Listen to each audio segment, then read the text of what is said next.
700 கோடியில பிளேன் வாங்கினேன், ஐலாண்ட் வாங்கினேன், பல நாடுகளில் வீடு வாங்கினேன், பலதரப்பட்ட மக்களை சந்தித்தேன், பலதர உணவுகளை சாப்பிட்டு, பலவிதமான மருத்துவர்களை பார்த்து, இதெல்லாம் நான் நிறைய செலவு பண்ணி பழக்கணும். இதனால பணம் வந்ததுன்னா நான் அதை ரொம்ப நாளைக்கு வச்சுக்கணும், இதெல்லாம் பண்ணணும்னு எனக்கு நினைக்க தோணுது. பணத்தை ப்ரொடெக்ட் பண்றது மட்டும்தான் எனக்கு தெரியல. என்னால நீங்க யாரையாவது அனுப்புங்க.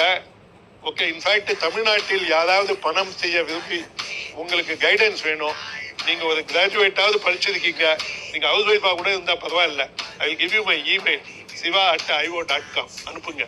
உங்களுக்கு நான் இலவசமா சொல்லி கொடுக்குறேன். என்ன ஒரு விஷயத்தை மட்டும் கேட்காதீங்க, ஹவு டு ப்ரொடெக்ட். பல கம்பெனிகளை வளர்த்து வித்திருக்கேன்.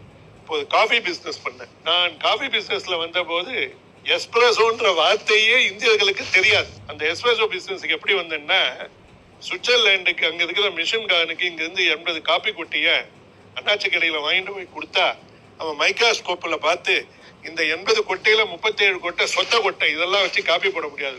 அதுக்கப்புறமா காஃபி கொட்டையை பற்றி இல்லின்னு டாக்டர் இல்லின்னு ஒருத்தர் இருந்தார், அவர்தான் வேர்ல்டு நம்பர் 1. அவர்கிட்ட டிஸ்ட்ரிபியூஷன் வாங்கி இந்த எங்க வச்சாக்கா மக்களுக்கு பலன் அளிக்கும்னு சொல்லி அந்த காலத்துல பிரச்சனை இல்லாம எனக்கு ஒரு 7 பிளாட்ஃபார்ம் கொடுத்தாங்க, சென்ட்ரல் பிளாட்ஃபார்ம். அங்க 10 ரூபாய்க்கு காஃபி வித்தேன். அந்த கம்பெனியை $100 மில்லியன் லவாசாவுக்கு வித்துட்டேன்.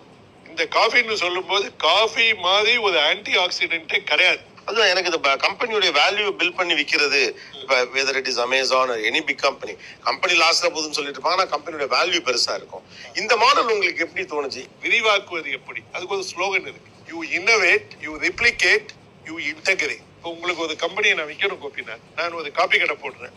ஒரு காப்பி கடையை மாடலா போட்டு இந்த காப்பி கடையை 1 லட்சம் ரூபாய் நீங்கள் நடத்தினால் லாபம் வரும் என்று சொல்லி உங்களுக்கு அதனுடைய எல்லா விவரங்களையும் அழகாக சொல்லி, இது மாதிரியாக இந்தியாவில் நீங்கள் 6000 காப்பி கடையை போடலாம், ஆகையினால் ஒரு 1000 கோடி ரூபாய் கொடுங்க.